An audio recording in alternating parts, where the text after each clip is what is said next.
is going on, peeps? It's Wrath here, hanging out today, playing some Monster Legends. Want to thank you guys so much for coming out with me today. If you liked the video, don't forget to smash that thumbs up button and show your support. And if you haven't already, don't forget to subscribe as well. Alright, peeps, it has been a crazy freaking day. Like, no joke, it's been insane. It's Labor Day here, so my family was hanging out, we were doing stuff and things, so I had, like, literally no time to play at all today, which kind of sucked, because it was the day the race started and all that good business. This is the first time I have been on at all today. It's crazy. So anyways, go ahead and grab up this hot seasonal loot here. Season 5 is now over. Hot, delicious, amazing level 7 stamina rune there if you missed it. It's going to be great. And now, peeps, I need to jump in and see what's going on in the team race, because I have yet... Holy crap, look at those trophies. 4,137. Apparently some peeps have been losing to my defense, and that's delicious. So let's go ahead and jump in and check this team race out. I have not even checked it out yet at all. I have no idea what's going on in the team. I've been a terrible team player today, but sometimes that happens, peeps. Real life. Real life is a thing, and sometimes it's a thing. It gets in the way of other things. So, if it'll load up here one day, there we go. How we doing? We are in 5th. Oh my god. Well, we already got like, people with 13 laps. That's always looking great. I love it when that happens. Heavy spenders, I'm assuming. We always seem to get that. Like, there's never a time we get a race where it's like, you know, kind of fairly an even battleground. There's always someone like, let's spend $1 million. So that sucks, because this guy's really actually amazing. Like, if his skills and stats stay the way they are in the wiki, this guy pretty much ruins General Thades and Timerian for the rest of time. They will be useless in PvP, because this guy will destroy them. Pretty much, that's my opinion. He makes them worthless. So that's just me. I kind of wanted to get one. We may still get one, but it's not looking very likely, as they've got a hot 13 laps already. But what do we got to do? Rank up a rare Monstar and breed 8 rare Monstars. Well, my breeds are actually currently taken up with epics, because, you know, that's what you do in races. You have epics breeding. It's a thing, peeps. It's a thing. So I guess we can rank up a rare. Do we have enough cells to do that? We'll do that.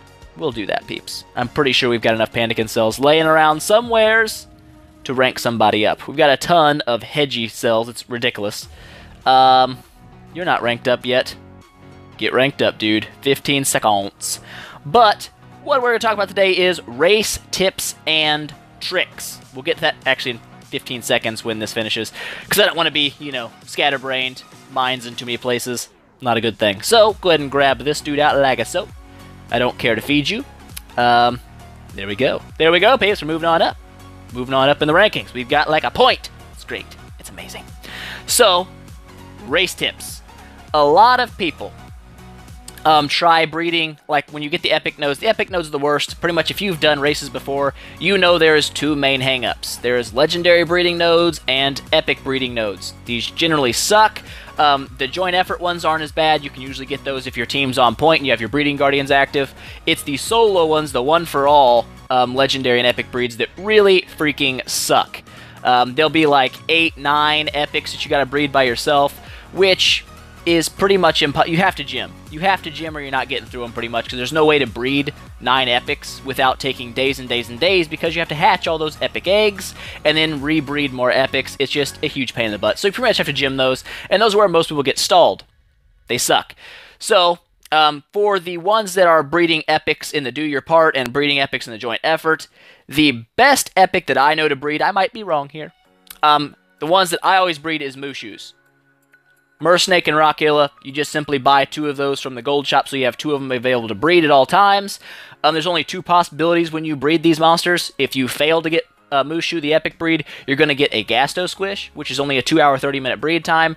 So it's a pretty quick turnaround to go ahead and wipe that out and try again. Especially if your breeding guardian's active. Again, pretty easy to go ahead and wipe that out. Get a Mushu going instead.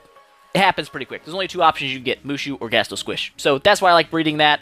Some people do Mersnake. Mersnake, try to get Razfishes out of that, because it's like an old glitch. But if you don't get Razfish, you get a Mersnake, which is a 4-hour off-time breed. So I still think this is the best. If I'm wrong, you know, let me know. Let me know, peeps. But what you need to be doing for races, always before a race, you need to have cells stacked up.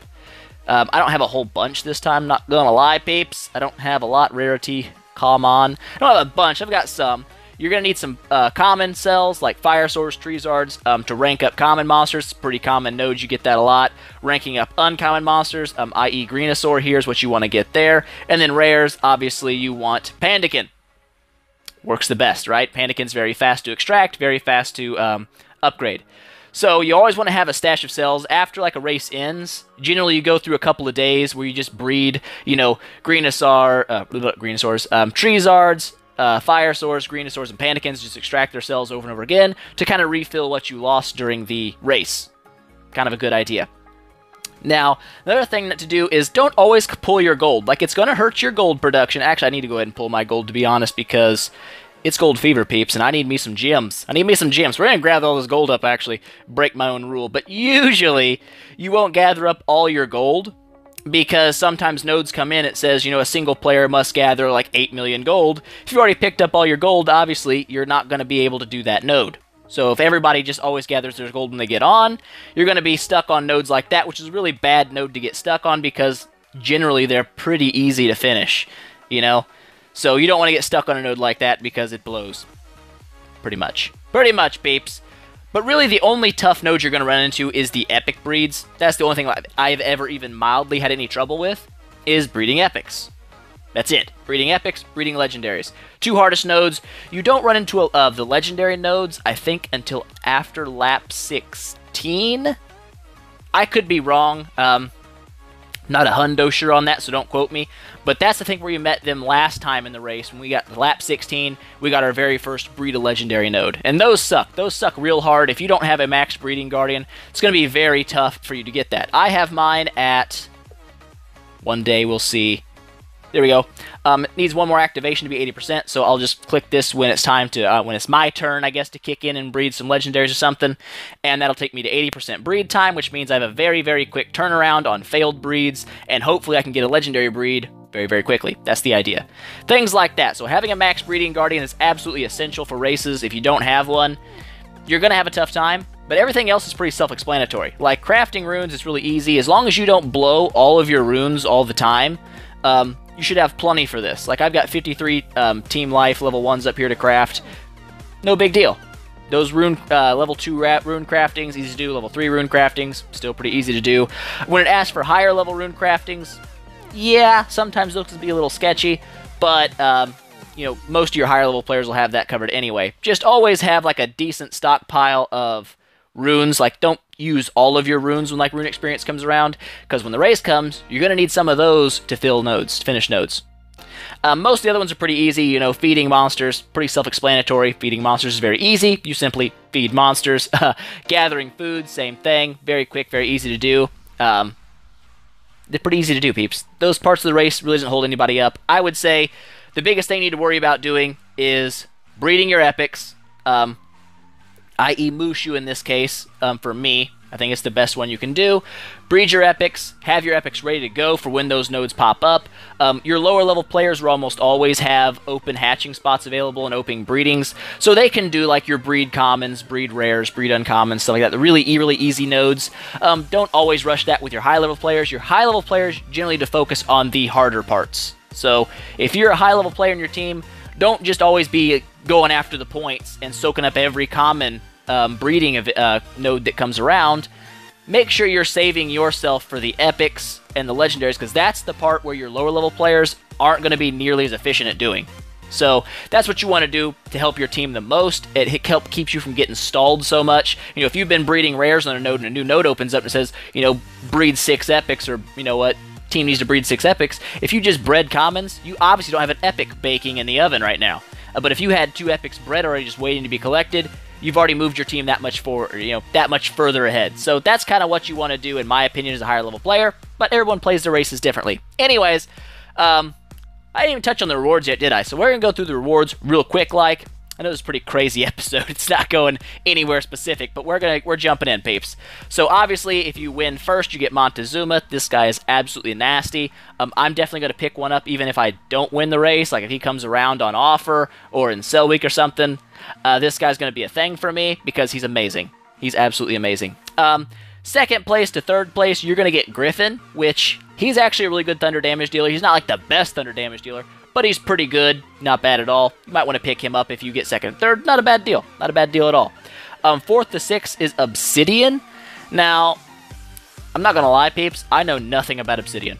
I've never even really looked at this monster's skills, so because of that, I'm on the assumption she's not a very great monster because you don't see her very often. You know what I'm saying? Like, if you don't see a monster very much, like very, very, very rarely, generally they're not amazing monsters, because if they were, people would use them more. So, yeah, I don't see a lot of that. Then there's Kulkin down here.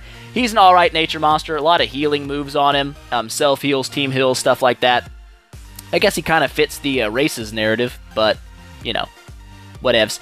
He's not, like, amazing god tier, but if you aren't very active, we got a new node. Woo! Oh, see, look at that. Look at that. I waited 5 freaking seconds. I could have completed that node. Wowzers. That stinks. But no big deal. It happens. Anyways, if you come in last, you get Panda Explorer, the Epic. Ooh. So obviously, do not come in 11th to 15th or 16th to 20th, because that's just a kick in the pants. Make sure you're at least above 10th place. So do your part in your team. Get your points, peeps. Individual rewards, everybody knows how those work. You know, 1,000 food times your points, max of 5 mil, and you get Mountezuma cells for placing the highest in your team.